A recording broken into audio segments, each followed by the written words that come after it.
Most investments carry risk, but there's one that is all upside. The only risk-free investment is an investment in yourself. The Globe and Mail is the largest business newsroom in Canada, interpreting and unpacking macroeconomics, housing, policy decisions, and world events. Enjoy a comprehensive suite of business newsletters, breaking news, and market updates straight to your inbox. As a subscriber to the Globe and Mail, you'll get access to investor tools like advanced charting, portfolio with the Wealth Scope report card, providing an independent 6-factor review of your portfolio, and stock screener to help you find the right investments. The Globe and Mail is offering a special digital subscription rate just for Loonie Hour listeners. For a limited time, get access for $75 a year for your first year. For more details, visit globeandmail.com/podcast. Before we get started, I just want to remind everyone that this information discussed today is not intended to be or construed as investment advice. Please consult a professional advisor before putting a loonie in any of these financial markets. The dirty secret is that no one's ever going to get paid back. People have the shortest memories when it comes to investment. We just got to get Keith into Bitcoin. Hey, there's a bubble.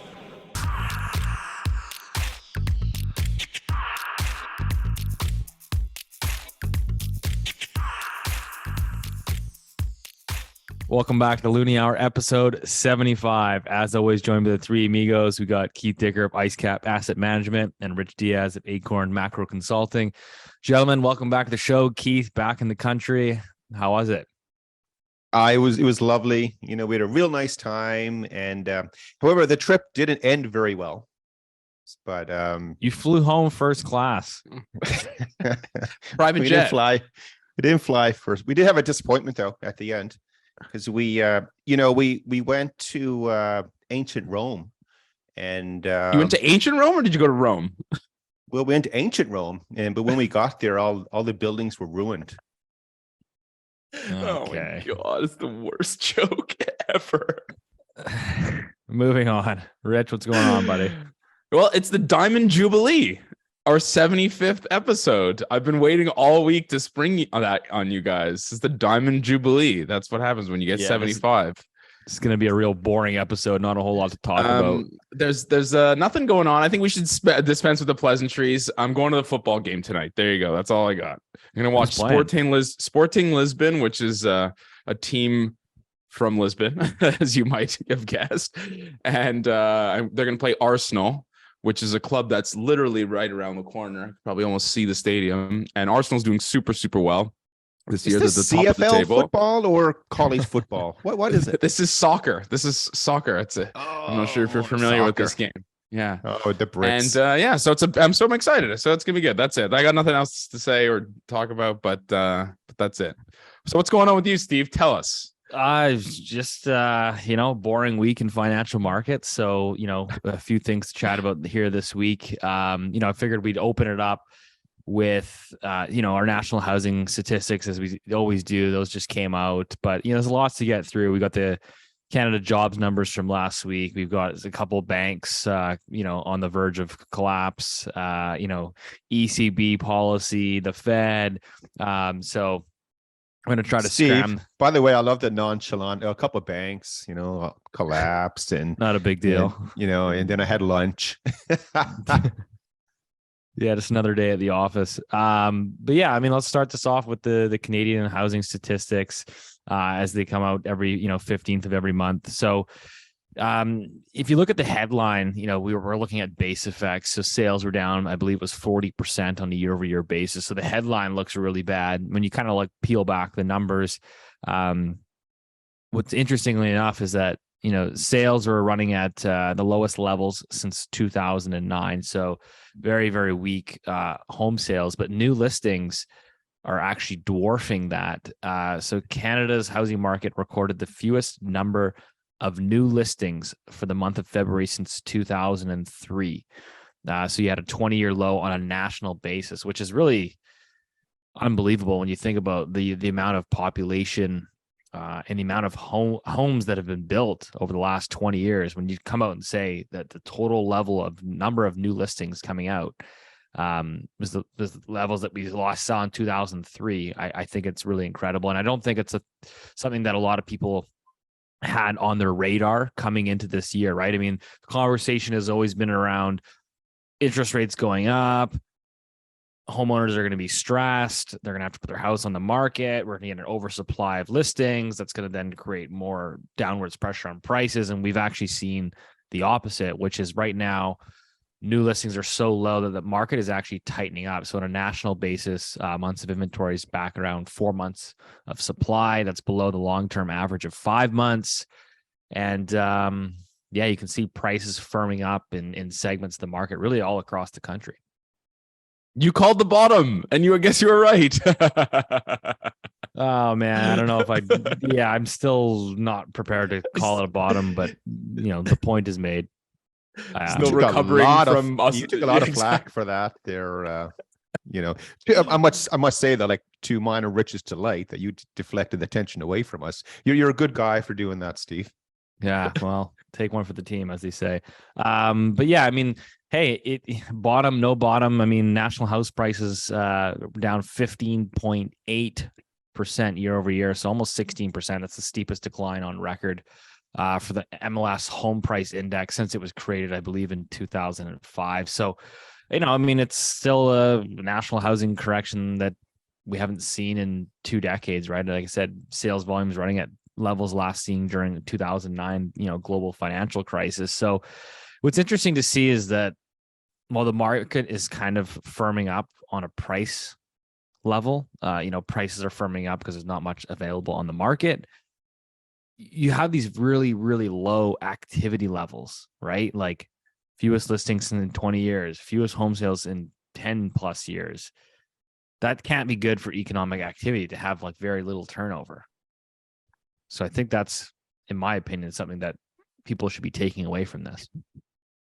Well, I have a question for you, though. A serious question now, not whether or not it's the bottom or not. My question is, like, what is the sentiment? Like, you must speak to other realtors. You must speak to obviously your employees or your mentors or people you just, play hockey with or whatever it is. Like, do people have a sense that the worst is behind us, and if you can just sort of survive through this, then or are people sort of giving up on the industry? I mean, we know that that industry employs an incredible amount of people. I mean, what's the like sort of the sentiment? I mean, are you guys just like, if we can just survive through the fall to the fall, we'll be okay? Or I mean, or people starting to learn how to code? Nobody ever gives up on Canadian real estate. No, I mean, I definitely think, like, obviously, the amount of people like getting the like real estate license, stuff like that, obviously has dropped off. We are seeing people like some, the newer people that weren't well established. We are seeing people leaving the industry, real estate teams that were formed in the tops of the bull market, or a lot of them are splitting up because everyone's just kind of like, trying to get a paycheck. And like I said, while prices are firming up, if you've got, 12, 13-year lows or whatever it is in volume, it's tough for the industry. And not only, mortgage originations across the country are down over 30%. So, I think that people feel it's interesting because we had this conversation, right? Like last week about the big Canadian banks, deferring all of these variable mortgage holders, right? CIBC, 20% of their loan book isn't even covering all their interest payments, things of that nature. And like, in my opinion, it's almost as if basically the Canadian banks are helping to withhold inventory from the market. They are allowing people to extend and pretend some of this inventory undoubtedly would have ended up as almost forced sales. And because people are allowing to basically push out these amortizations and push out their balances, this inventory isn't coming to market. And now we're stuck with 20-year lows in new listings. So it is rather interesting. Seems that Canadian banks are always trying to prevent their collateral from getting impaired, right? We saw this during the depths of the pandemic, which was, hey, nobody pay your mortgage for 6 months. Don't worry about it. Yeah. Go ahead, Keith. Do you want to hit that one, Rich, or do you? No, I'll happily step away. Yeah, I think that's sort of like tying in. I mean, obviously, there's been stress in the banking system over the last few days. There has. Yeah, some folks got hurt. Well, so we're going to go into great detail on this coming up here. But with the banks, if they have a one-off foreclosure on someone, they'll do it, right? They're unfortunately in that business, you have to be insensitive. It's just a numbers game. If you're not going to get paid, you just get rid of it. When you have a pretty high proportion of your book that's falling into the same territory, then you have to, extend and pretend and all that. So it's not surprising. Like, this is how banks react, or this is how they're being proactive, I guess, to try to delay the day of reckoning. And, maybe we're at that threshold now, peak threshold, where, things, maybe they'll stabilize a little bit. But it does sort of, though, lead into what's been happening the last 2 days. But I know, with this week now, obviously with the American banks having some stress, and, contagion has spilled over a little bit around the world. Has that shown up that you've seen over the last, say, 48 hours with mortgage rates anywhere? Has any bank done anything funny? Well, our good friend of the show, Ron Butler, has been active on the Twitter sphere. So he runs like a very large, more of a discount brokerage. So they compete on volume. So I mean, Ron will tell you this himself. So they do have arguably the most competitive rates out there. So he's seeing it firsthand. But a lot of the big banks, if you're, going to the large bank for a rate discount on your mortgage, you're not necessarily seeing it just yet. But from a lot of my other contacts in the space, you'll probably start seeing them next week. Maybe not as much as one would expect, given the precipitous decline in bond yields.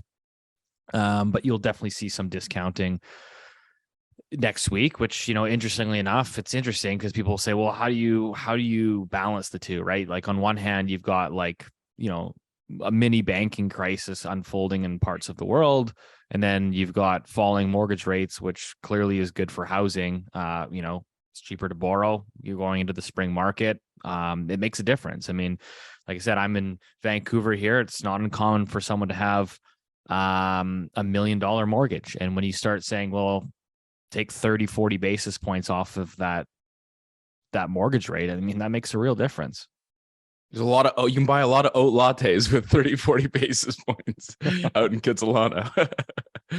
I mean, I just have a question, just more on sort of, I mean, do one of the things I've noticed in the US, and we'll get to that in a minute, is that the net interest margins are sort of gone up, but they haven't really fully passed through the spread, let's just say, from, they borrow short term and they lend long term. We'll get into bank balance sheets a little bit later. But I mean, do you kind of expect that banks will hold on to those 30-40 basis points? I mean, I'm kind of skeptical that, if the 5-year bond yield falls 1%, that banks are just going to be running to just give that to their customers. No, 100%. I mean, they're obviously being conservative. There's definitely, they're definitely not passing that on. They have been passing it on for the last 4 or 5 months, 6 months even, because like the reality is as everybody that's paying attention, has been so much bond market volatility that it's like, I mean, the Canada 5-year bond, which is what I watch for mortgage rates, it's been all over the place. It's, 1 week it's up 25 basis points, next week and it's down 35. And so banks have just been like, there hasn't been any stability to actually say, okay, let's meaningfully cut and hold mortgage rates at these levels. So given where the Canada 5-year bond yield is, you should hypothetically see mortgage rates in the low 4s. I don't think you're going to see them in the low 4s because the banks aren't going to pass that on to their customers. Yeah, we're actually just a sniff above the January 2023 low of 2.8 or 2.79. Yeah. Sorry, Keith, go ahead. Yeah, but you would, I was suspecting that interest margins are going to decline now. They're going to tighten for the banks because all of a sudden, banks need deposits. That's what they want. They need them to survive because they're levered entities. If you lose $1 million in deposits, it's really about 10 to 30 from your balance sheet that's coming off of it. And so I would suspect in Canada, you're going to start maybe not with the big banks as much, but the next tier, you're going to see a lot more competitive, higher rates being offered on term deposits and GICs. And because the banks down in America, I mean, everyone now is fleeing their little bank. And I use little I should say that word, smaller size banks because of fear. And that's what because we've talked about this quite a bit, the risk with a bank is fear. You're concerned you're not going to get your money back, and you yanked your money from the bank, as they say, and that's what's been happening. So that money is leaving the small guys, and it's going up to the JP Morgans and those fellas. So the only way to attract more deposits is to raise rates. So one thing I always like to do is, if you look at what's being offered on, say, GICs or term deposits, and if you see one bank that's offering a significantly higher rate than everyone else, like my first instinct is, oh wow, they need money, like they need deposits there for some reason. And welcome to the the 2023 bank crisis. Let's get into that. Rocking and rolling. Wait. We're gonna get into that in a sec. We just have to quickly lastly touch on the Canada jobs numbers that came out last week, because there was a Twinkie bet on the line. I think what was the number? 22,000 jobs. I think the estimate was 10,000. The random number generator was on slightly on the high side. I had minus 10,000. I think Keith was 30. My random generated number was 38,000. And Rich, you were way off in the stratosphere. So I owe the listener a Twinkie, and I'm sorry, I'm a bad person. I forgot to. Well, they're still banned in the UK. I'll promise to get something really horrible for next week. I'm gonna swear to I'll Amazon some to you. Don't worry. All right, we'll find a way. But yeah. But okay, so anyways, let's get into the banks here. Keith, I don't know if you want to start it off, but obviously, you got Silicon Valley Bank, which we got to explain we got to explain what happened. We got to explain a little bit what happened. All right, you take it away then, genius. All right, there we go. Yeah, there you go. Okay, so basically, in simple terms, it was an asset liability mismatch. I mean, if you want to impress your friends at the bar, that's what you say to them. So banks basically have assets, which are loans and some investments, and then you have liabilities, which are deposits, and some bonds, although it's mostly just deposits, and then a little sliver of equity, so that you have your assets equals your liabilities plus equity. And the SVB Bank, the Silicon Valley Bank, Silicon Valley being in California, Northern California, was a banking partner for basically a bunch of VCs. So VC stands for venture capital, and it backed a bunch of tech and life science companies, and it basically suffered a decrease in deposits because as interest rates went up, and VCs started to get their money sort of pulled away from them, venture capital, these small companies, these tech startups, etc. And the cash burn from these, so cash burn is like a finance term for basically using up the cash that you have on hand. That cash burn started to draw down on SVB's deposits, right? So basically, at first, SVB sold what's known as the available for sale securities. This is from my CFA level 2 textbook. And basically, it's you're not really meant to be selling these securities, but they're basically available for sale, and they were forced to basically draw down on some of these securities. The market got wind of this, and so did a bunch of the depositors, and so it became sort of a vicious circle. Now, to be clear, no matter how well your bank is capitalized, it cannot suffer a coordinated bank run of any description, just as a function of the way the bank is set up, assets, liabilities, and the equities. And make no mistake, a lot of the bank run, so the deposit was actually in a weird way coordinated. There was people on Twitter bragging about how they got all of their friends to remove, in some cases, $5 billion overnight in a minute. At one point, there was something like $42 billion was being pulled out of SVB.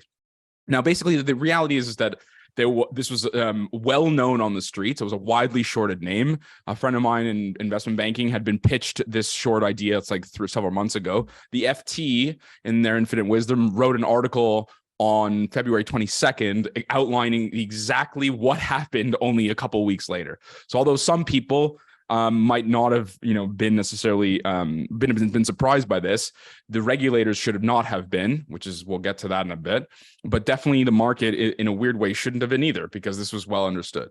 But basically, in the end, the equity and the unsecured creditors got wiped out. And then we can argue about whether or not it was a bailout in a minute. Keith, I know you have views on that. But the most important thing, just remember that that SVB had an A rating on their ESG score. You just had to sneak that one in. I had to sneak that one. It was not, and more importantly than defending its depositors or taking care of its equity, it had a great diversity and inclusion program and had a low carbon footprint. Anyway, so that's my piece on SVB. Hopefully I didn't screw that up too badly. Rich, you missed one minor point. Go for it.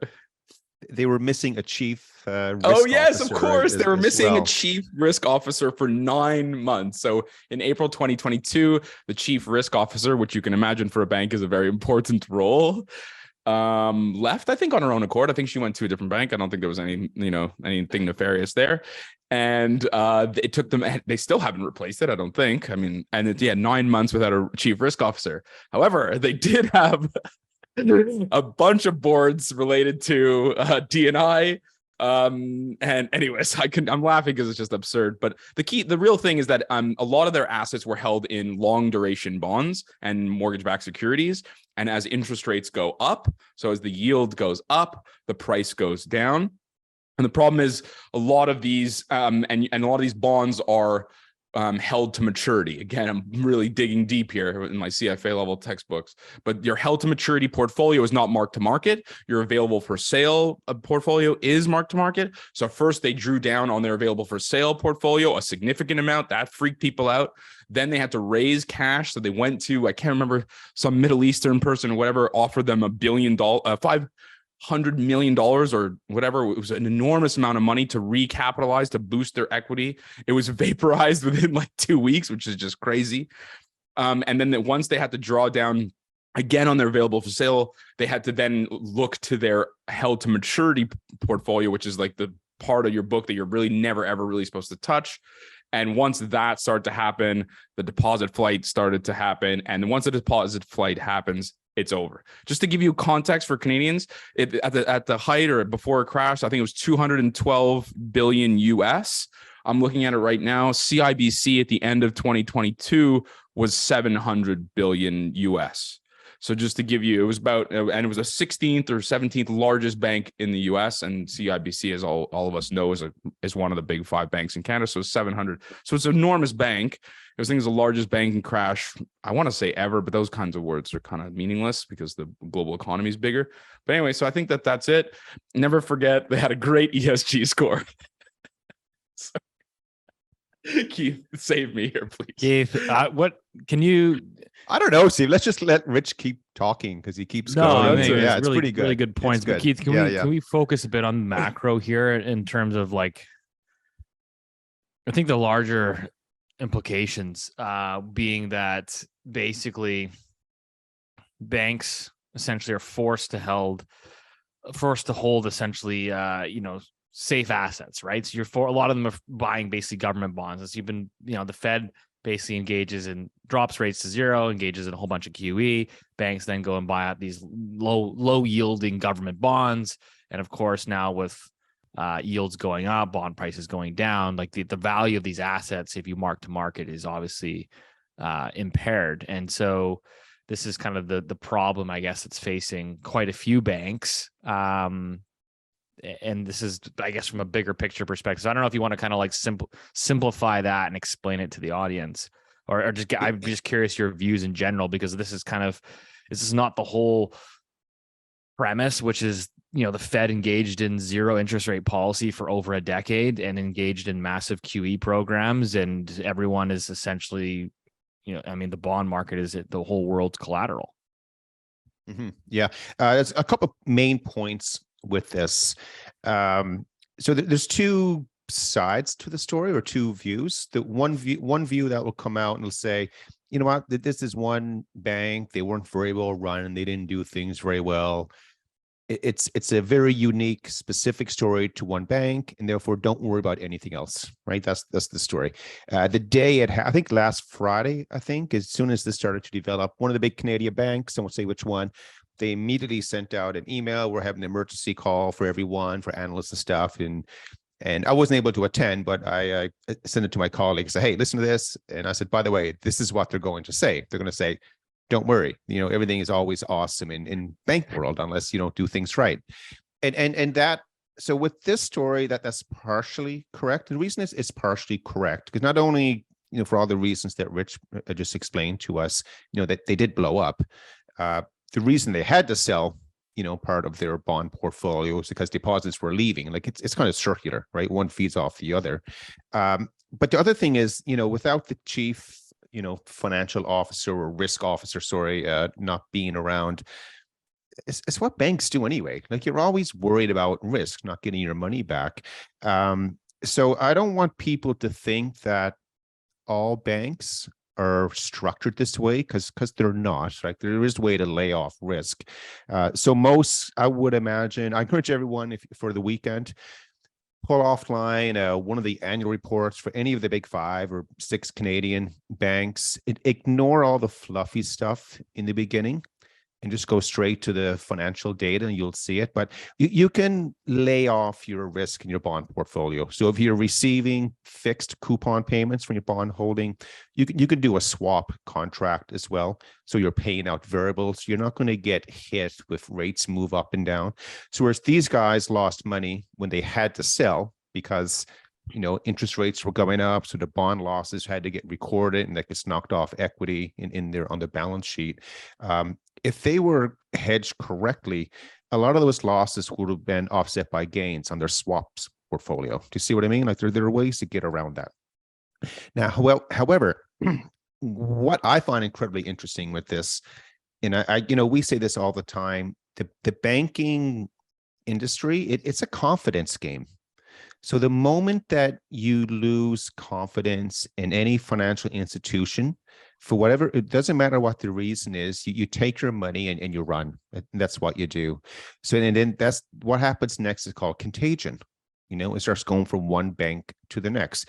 And that's when you start to see all the bank CEOs are coming out and the regulators are saying, hey, everything is strong, nothing to worry about, because they're trying to reassure everyone. They try to stay ahead of the game. And that's what was happening last weekend. It's happening all week. We got to talk about Credit Suisse because those guys, they blew up over like last night, basically, and they had to get bailed out as well. But that's what it's coming down to, Steve. As soon as people lose confidence in the system, then they take their money out. And all banks are levered entities. And their assets, it's just financial assets.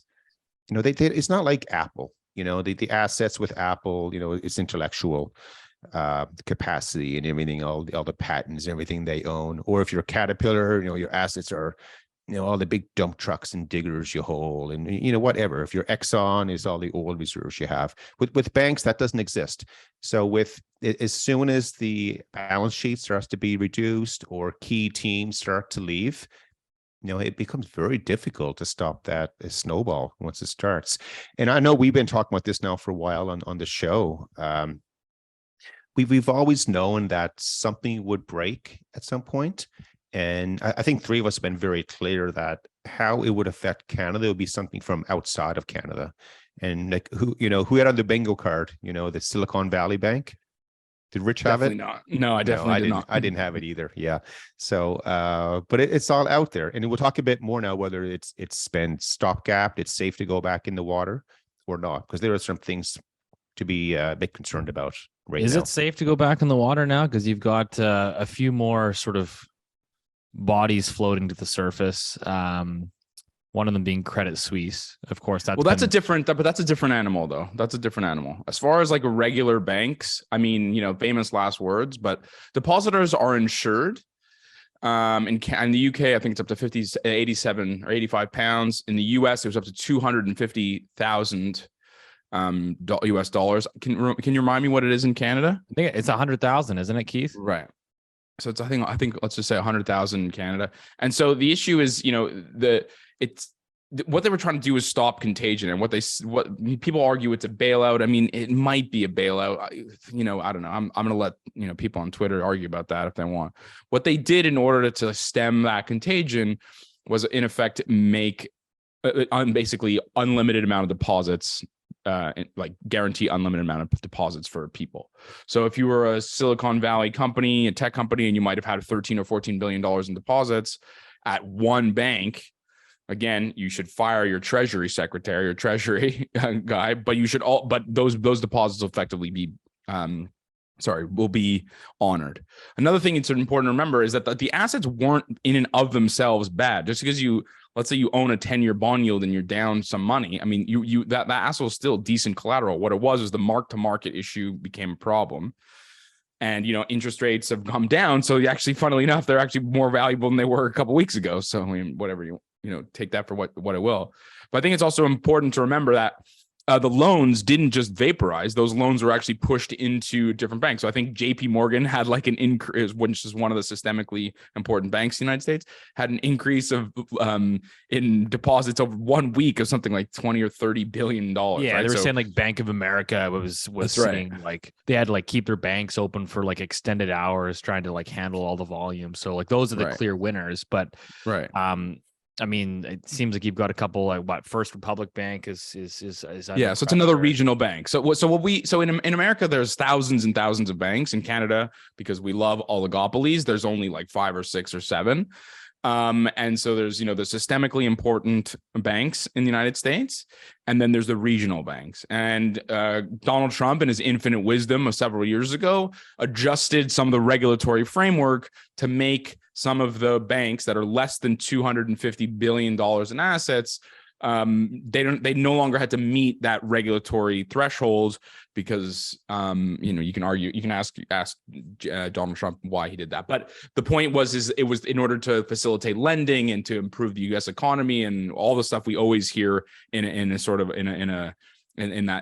cycle, which is to deregulate until something breaks and then they re-regulate and whatever. Okay, go ahead. Sorry, go ahead. I was just to say let's simplify it for basically the audience that's not living in the U.S. and maybe doesn't understand the regional banks. But like essentially, like these regional banks are quite strategically important for let's say rural United States. You think about you're going to get a commercial real estate loan or a business loan to start a new company, and so when these banks come under pressure, that is really going to strain economic growth, right? I mean, if you can't extend credit being the lifeblood of the economy, if you can't extend credit to large parts of rural United States, that's going to be a problem.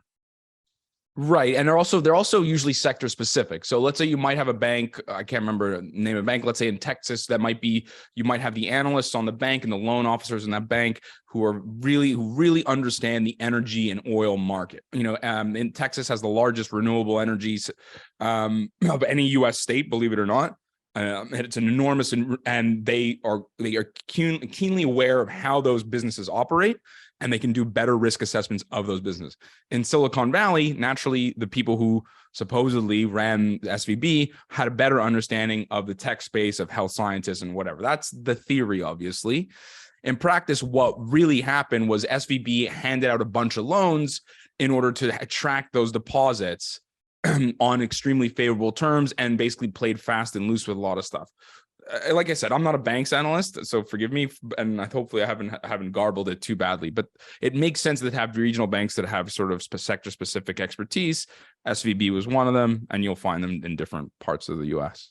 So Keith, walk us through this, in your view and from the bigger picture macro. Now, what are the actual implications here?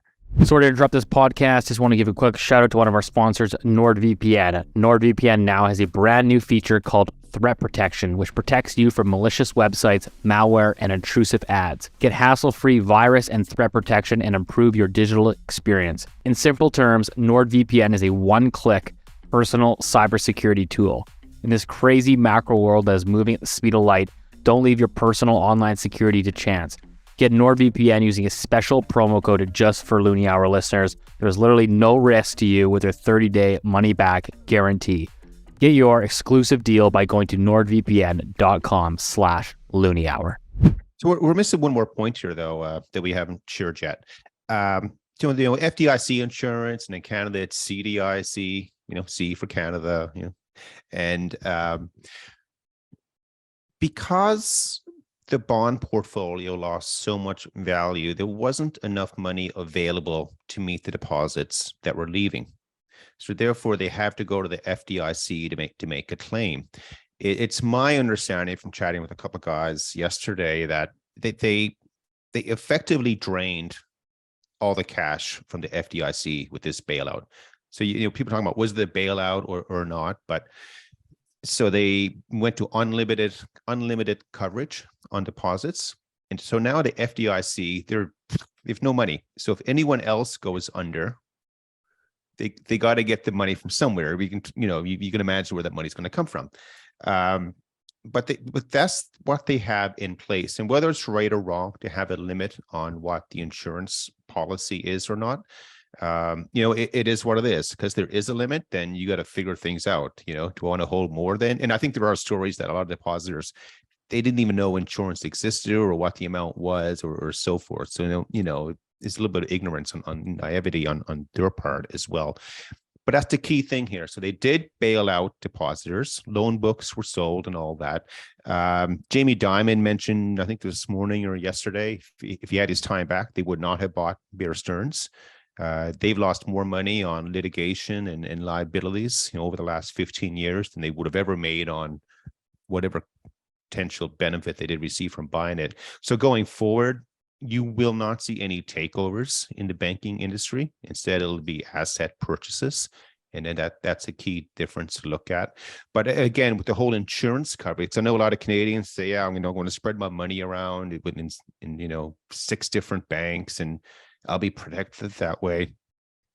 The key difference with the Canadian banking sector and the one that Rich just described down in America is that, the 5 big Canadian banks, I would argue that 80% of it, they're all the same. They're homogenous entities. That's what they're doing. So if you think that by spreading your money out, and something bad happens to one bank, you're going to get covered. The entire Canadian industry is going to have a correlation of 1. That's what will happen. Will there be any money available to cover, deposits that have been vaporized? No, there'll be 0 available. Okay, that's the real truth behind it. This is a reason why you have all this conversation about central bank digital currencies are coming up, which we will eventually get into. Rich loves that stuff. But the whole idea with central bank digital currencies is to take the risk off of commercial banks' balance sheets, and put it somewhere else effectively. And I promise you right now, all the central banks in the Western world are saying, see, this is a good idea. We need to do that. And God it's help us irrelevant. all. Yeah, it doesn't matter if we agree or disagree with it. That's like the central banks who love this central bank digital currency idea. They're saying, yeah, we're going down that road. Okay, now let's switch back, Steve, to the whole global macro framework. So, because all of a sudden we went from, hey, the world is awesome, the recovery is strong. There's going to be a soft landing or no landing, like we said. Well, yeah, I mean, to your point, it was the no landing. It was, inflation data still comes in sticky. The economy just is not breaking from all these rate hikes, which means they can just keep going and going. And then all of a sudden you have, SVB going down and the sudden turn of events, right? I mean, we can get into, market pricing of Fed futures in terms of where they see interest rates for not only this year, but next year. The movement in the 2-year, which is, basically an indication of where they think the Fed's going. What do they have? I think in the last couple of days, it was about a 13 or 17 standard deviation event, something that you see once every 20, 30 years. So a very stark reversal in terms of expectations from central banks. So Keith, I don't know if you have any more input on that, but it's kind of it. We one of our key holdings in our portfolio is an interest rate volatility exposure. So when things go a bit crazy with volatility in the bond market, not the stock market, then it just so this thing has gone vertical for us over the last few days. And of course there are other losses in the portfolio, but it helps to offset it, of course. But it's a good point, Steve. Like what's happened over the last 3 days has been unbelievable. So let's bring this down. First of all, one thing to look at, most people look at stock markets and the price of bank stocks and the bond market and stuff.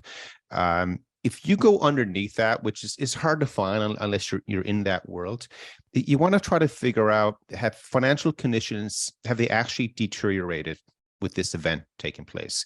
So what you want to do, because it's a banking crisis that's taken place, you want to see, has the cost of borrowing for banks, has it deteriorated versus the rest of the world over the last few days? And the answer is yes, it has. Right? It hasn't snowballed where, God, nobody can get money anymore, but it has deteriorated. So you can look at the spreads between AA financial corps versus non-financial corps. That's one thing to look at. There's also forward rate agreements to look at, that's widened versus OIS spreads, investment grade, credit defaults, all this stuff, like it has deteriorated. So I don't want people to think that, hey, there's nothing to worry about here.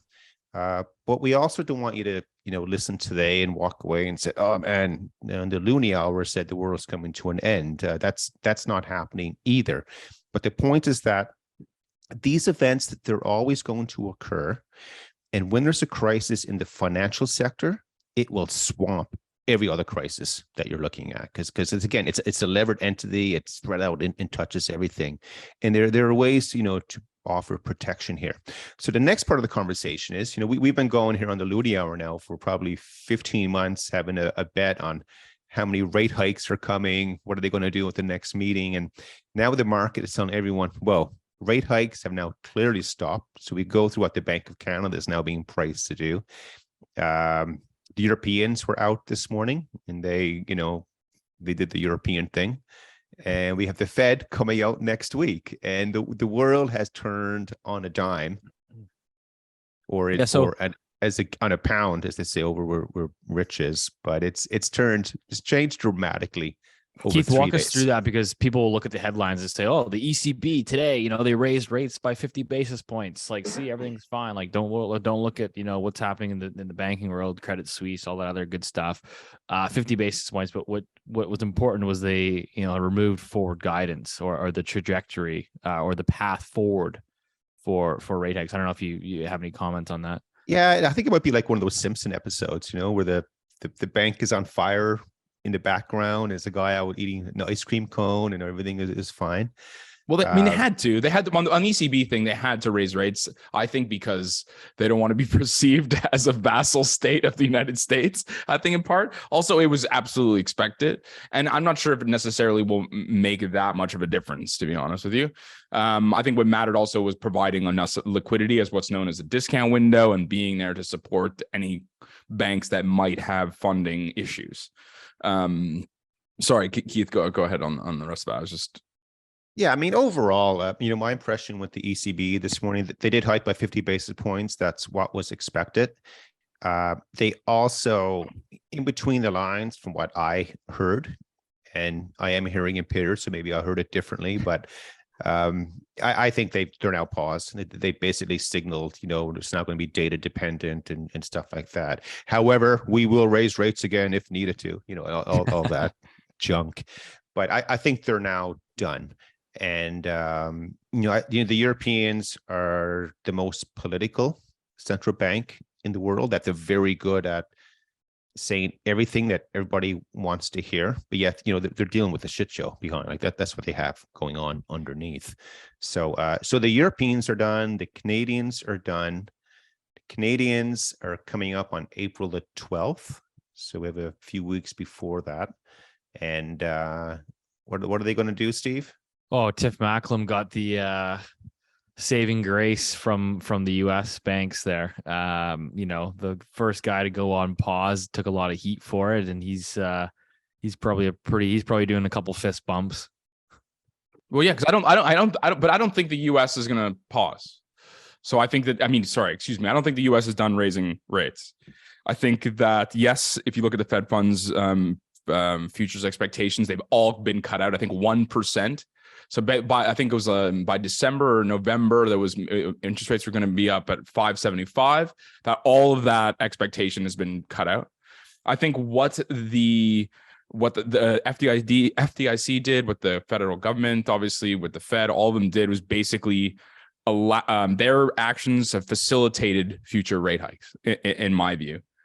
Because I think what we didn't talk about, we haven't gotten to, is the inflation, which continues to be really, really sticky. We got last Friday, we got 310 new jobs, and so although I'm willing to concede that they're going to take a minute to breathe and see if there's actual contagion. Obviously, the Credit Suisse stuff is not good. It's an enormous investment bank. It's not the same as sort of an SVB or a CIBC. Got an investment bank which has all kinds of different barbs and issues with that. But I think that this allows them actually to carry on. And I think that the quicker and calmer markets get surrounding this, I think that actually it opens a door for all those rate hikes to get priced back in. I just think it'll happen slowly. Maybe that's a contrarian view, but I don't see it going Keith, I don't away. know about you, but I mean, my thought process, and who knows, I'm guessing is just as much as anybody else here. But I would think a banking, a bank run and potentially a little bit more contagion from that is going to be quite deflationary. Yeah, I mean, the other thing to think about as well I agree with Rich that the Fed will hike again coming up. What are you going, 25? Yeah, they're 25. Yeah, that's what and we'll they used have. they used to be 50. Yeah, of course. Yeah, they had an opportunity there to do that, and this is blowing everything up. No, but it's not as simple as the economy is going to slow down now and things like that, because the yield curve is now at its most inverted since 82, I believe now, or 81. I think. Well, it's actually funnily, it actually steepened with all of this mess, right? Up until a couple of days ago, it was the steepest since 82 or 81, and now it's actually flat. It's actually flattened out. So funny. It was the most inverted. Now it's flat. Yeah. Sorry. Yeah. It's just one of those things. But what people have to appreciate that it's not as simple as, hey, the economy is going to slow. Let's cut rates. Inflation. Let's raise rates. The banking system needs T-bills to run on. So what people don't know is that at the end of every banking day, banks have to draw a line. They need collateral overnight. Other people have too much collateral. They'll lend it out. That's the repo market and everything. And it is heavily influenced by what the Fed funds rate is. So sometimes that market can force the Fed to do something it doesn't want to do. And if anyone is looking for an opportunity right now to figure out, hey, is this, green light on again, like buy the dip and go nuts again. The moment you see an announcement that US dollar swap lines have been turned on again with someone, the moment someone uses that swap line, because they're always available, you have to announce when you use it. And that's when you know, oh, wow, something was very stressful out there. The Canadians need US dollars, or the Japanese or Europeans, who knows who it is. It's one of their allies, of course, because they're not going to give dollars to one of their, one of the other side. But when that happens, it's okay, they're going to save the day again, and they're just going to flood the system. So again, the point is that don't think that central bank rate moves coming up are totally dependent upon the direction of the economy. It can be triggered by something else that's happening underneath the scenes. And there's another angle, though, as well, which is banks are, it's going to sound quite rich for me to say this at this juncture, but banks are overcapitalized. And that's a chart that I shared with everybody on Twitter a couple of days ago when all this stuff was happening. And it's not at all the situation of 2008. In 2008, your loan to deposit ratios in America were over 1 for even the large banks. So you think about JP Morgan, Wells Fargo, all these enormous that dwarf the SVB had loan to deposit ratios of over 1. And now large banks in America have loan to deposit ratios of 0.6. So that means they're over collateralized. They have an incredible amount of liquidity and not liquidity on hand, such that they don't have to sell the available for sale securities, and they certainly don't have to even touch the held to maturity securities. And I think that's, and then not to mention tier 1 capital ratios in America are in the teens, the mid-teens, whereas in 2008, whatever, some of them were flirting with the 9s and 8s. In Europe, they were even lower than that. And so now I just think it's in a way, contagion is obviously an important factor, and you have to snub that out. And there are some regional banks that I'm sure are going to get a hard looking at over the next few weeks. But in general, I think that the banking sector is actually still over collateralized, certainly relative to history. There's no doubt about that in my view. They have a lot of cash, although that's coming off with QT. And I think that that's it. That's why I think, you have to sort of, if there's a signal and then there's the noise. And I think we can't stress enough that SVB just made some really bad business decisions. And I think with the FDIC coming in to basically guarantee all deposits, I think that's a really, really sort of sea change in how people will perceive this risk. And bring on Credit Suisse, which might change everything, of course. But I think it's important to remember sort of that loan to deposit ratio is extremely, extremely low, and banks are very well capitalized. So what's your market outlook, both of you guys? Because I'm kind of curious. Like I said, I obviously just, have heavily focused in the real estate space. And, we chatted about it at the beginning of the show, which is okay, low turnover. People talk about stress from households being extended and pretended. But what I can tell you is that, the foreclosure process or the solvency issues haven't really bubbled to the surface yet. So I know for sure that, foreclosures are picking up behind the scenes, but it takes minimum 12 months from the time somebody misses a payment to the time that they start basically ending up on the MLS for sale and a foreclosure. So that takes time. I know that commercial real estate is really struggling. The office space just has not bounced back since COVID. Land developers that are over levered, it's really hard to get capital right now for obvious reasons. And so I know that in the real estate sector, like the losses are going to continue to mount in that space. And so that kind of frames like my worldview. And then so once I start seeing, these banks, obviously, some of these banks starting to blow up, it makes me a little bit nervous, but I'm kind of curious what your guys' overall view is, like moving forward here. Yeah. So this, where we're going to go. Sorry, you cut out there for a sec. Can you repeat that, please? So the current crisis, it's accelerated the path that we've expected markets to go.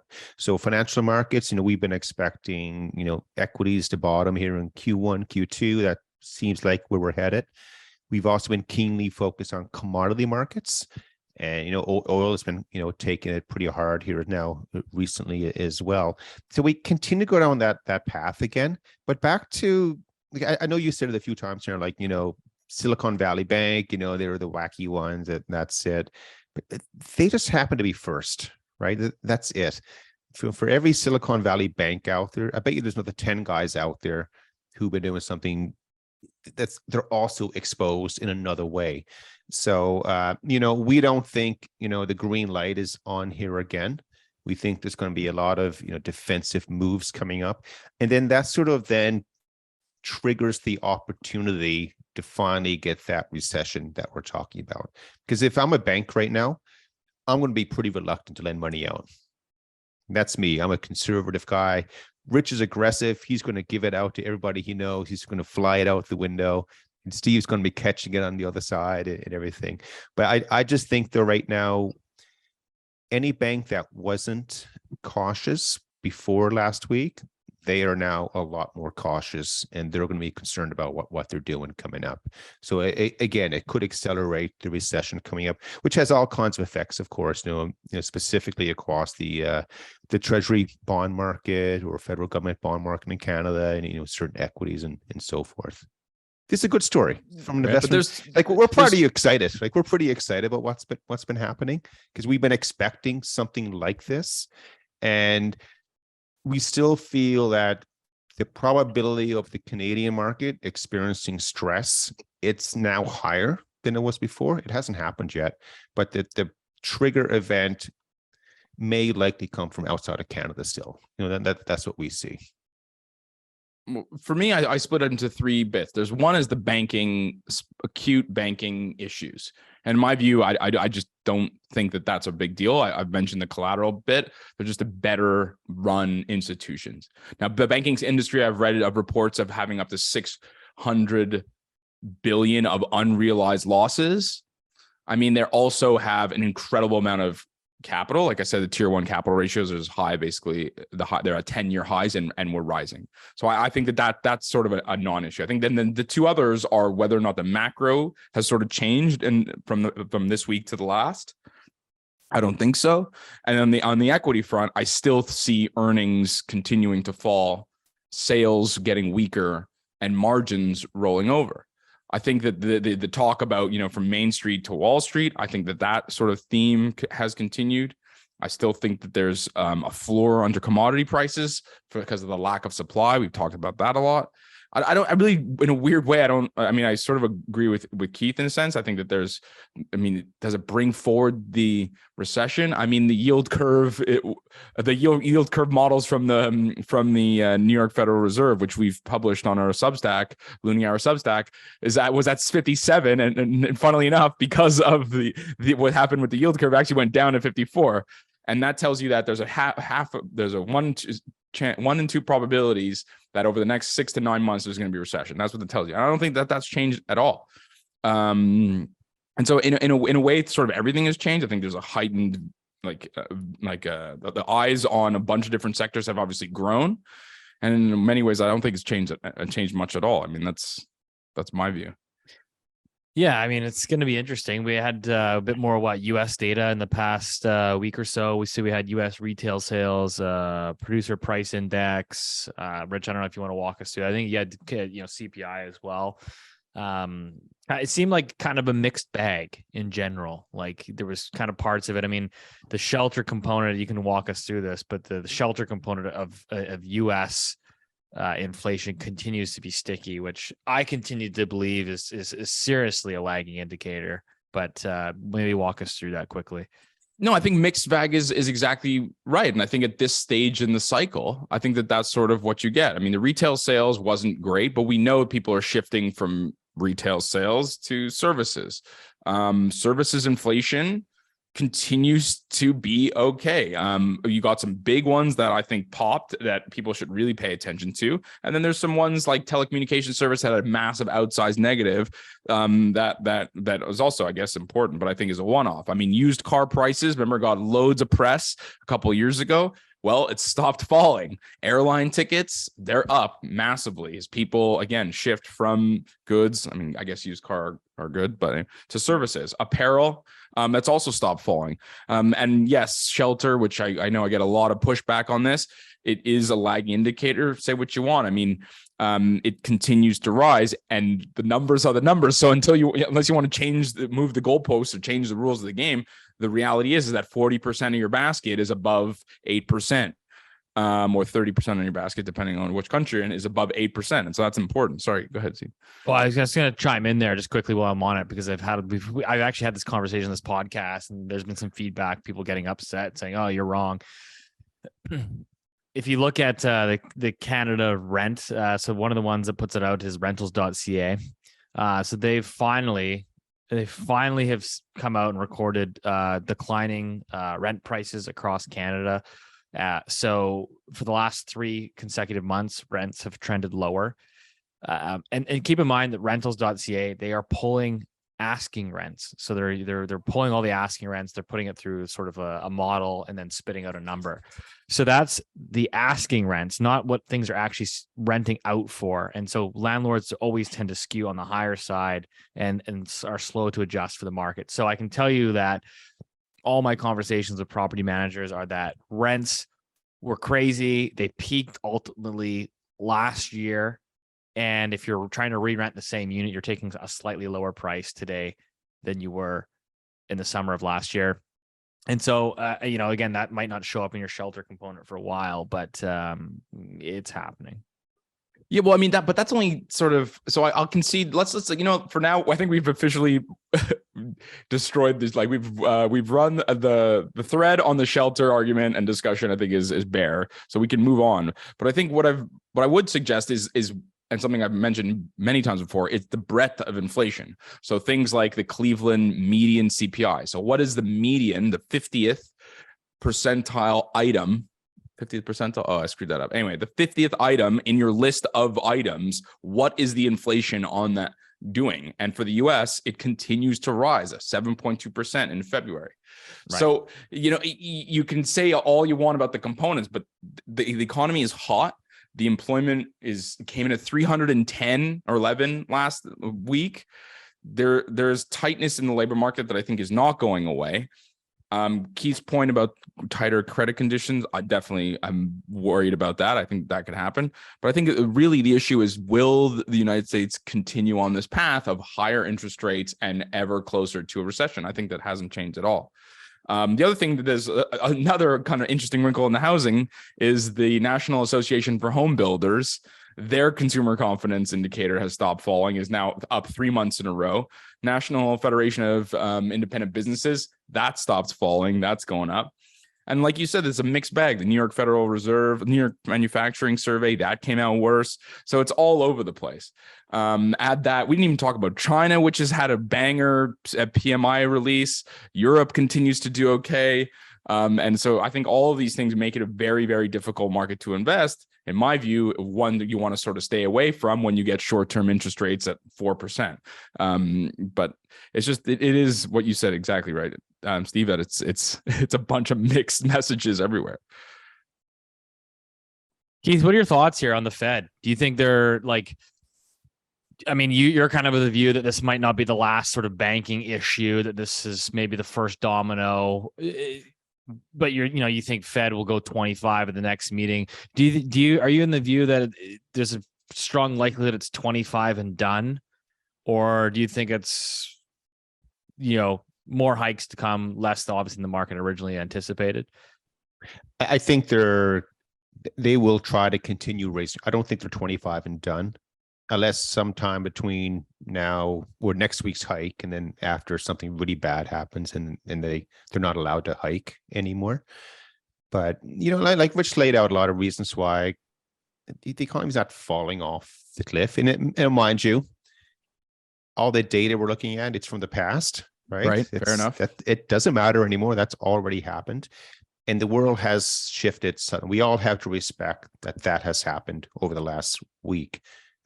With this banking crisis in the U.S.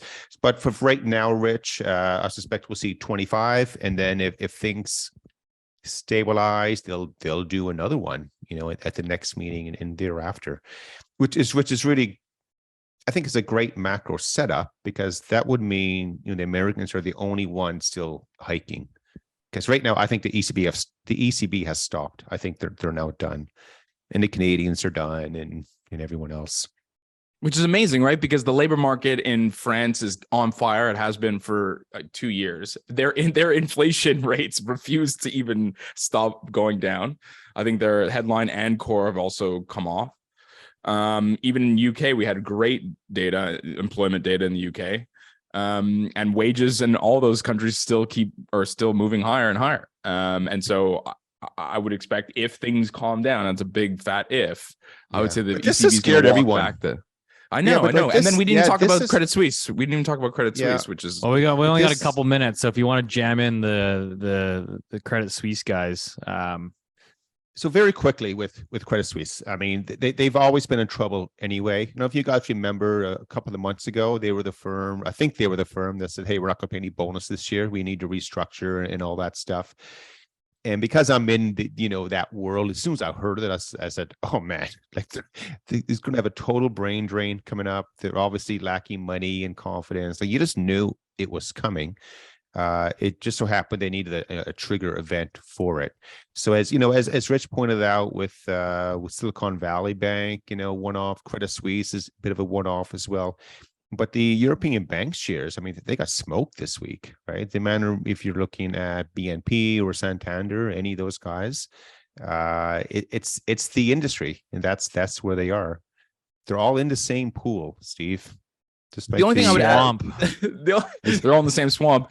I think there was just one minor difference for people who may not know is SVB, for all of its foibles, is a much, let's say, normal bank, in inverted commas here. Credit Suisse is an investment bank.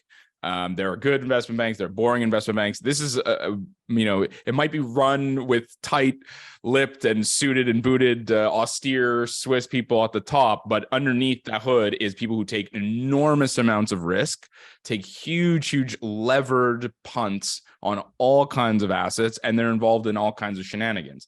Their peak assets was 1.5 trillion. They're down to 600. I think that's in US dollar terms. Forgive me if I got the currency wrong. And my point is that that's an investment bank that's been bleeding assets, people, and they've been trying to unwind this bank for years and years and years. But I guess, what do they say? How do you go broke first slowly and then all at once, right? So, and then I think that's what we're sort of experiencing right now. And Keith's right about the catalyst. So it seems like, to wrap the show up here, we all somewhat disagree in terms of the outlook and the trajectory here. I mean, a healthy debate, healthy deliberation, but I mean, I think we can all agree also that it's a very, very uncertain outlook. I think anyone that thinks that they have all the answers here and know exactly what's going to happen, I would run in the other direction. I see a lot of those on Twitter. It's pretty funny, right? Everybody knows exactly how this is going to play out, but I mean, if you're a central banker right now, pretty tough decisions coming up. It's kind of annoying because everybody now overnight, everyone's a bank analyst. I'm decidedly not a bank analyst. I'm sure I made a couple of mistakes there. It's amazing how it ebbs. Big asterisk for this whole show. That's right. That's right. None of us are bank analysts. That's right. Rich just crushed the show. Like, the show is now over now. But I did suggest earlier, this weekend, go to the website of one of the big banks, pull off the annual report, completely ignore all the fluffy commentary in the beginning with the nice photos and stuff like that, and just dive into the financial data. And you probably won't understand any of it if you're not in that world. And if you are, you'll understand a lot of it or some of it. But just to sort of appreciate the numbers and the different items they're talking about, and see if you can piece them together. It's actually I think it's fun. It's interesting. Because as complicated as, and by the way, I'm talking about the balance sheet. Ignore the income statement because they're always stupid. You got to focus on the balance sheet. And the better you're able to understand how a bank is structured, then all of a sudden, everything else in the financial world just becomes easier to see and understand. And once you do it for one bank, then grab another one, and then you can start making your own comparisons. It's easy to see. All the information is there. It is free to get. But again, ignore all the fluffy stuff in the beginning. And then start pulling your money. No, I'm just kidding. Don't do that. Don't do that. We don't need that. But the Canadian banks, as we say, five Canadian banks running this country. Totally joking. Everyone's like, oh my God. So it's we that's actually an important context, because we were chatting with this off the line, and we're like, there's some people out there that just like Canada, just like the real estate market, just like the Canadian banks, and then like just assume that one of the Canadian banks is the next casualty. So no need to have any concern there. I think that's an important sort of disclaimer there. Yeah, they generate enormous amounts of fees. Remember, from charging us to take money out of the ATM. Unlike for stuff, all the stuff that you have to pay for in Canada is free in Europe and in the US. By the way, so they're never going to get in trouble. Okay, so one last point though with banks, and this is all the big banks, including the Canadian. They like to talk about the wealth management divisions and credit cards, like other things they're doing. When it comes down to it, a bank is a levered entity. They have deposits coming in. They'll leverage that up multiple times and push it out for lending. That's all it is. So whenever you see their earnings come out, they talk about, we've expanded this and that. The moment a bank loses deposits, they're screwed. That's the bottom line here. And it comes down to confidence, right? That's is this a Bitcoin ad? No, because that's that was really well. No, it was super eloquent. I mean, that's the headline for the week. The moment a bank loses its deposits, it's screwed. And Keith, absolutely. And but that's what happened, with these smaller players down in the US and with the Credit Suisse story. There she was. I got no more last points. There she was. Gone. That's a good place to end it. Again, as we like to reiterate here, we are not bank analysts. Do your own discretionary research here. We appreciate you guys supporting the podcast. If you don't mind sharing this episode with at least one friend or family member to continue to build the Loonie Hour community, we appreciate that. We will have a special guest on next week on the show to chat about energy markets, which I think are particularly important for Canadians. So as always, appreciate your support, and we'll see you next week.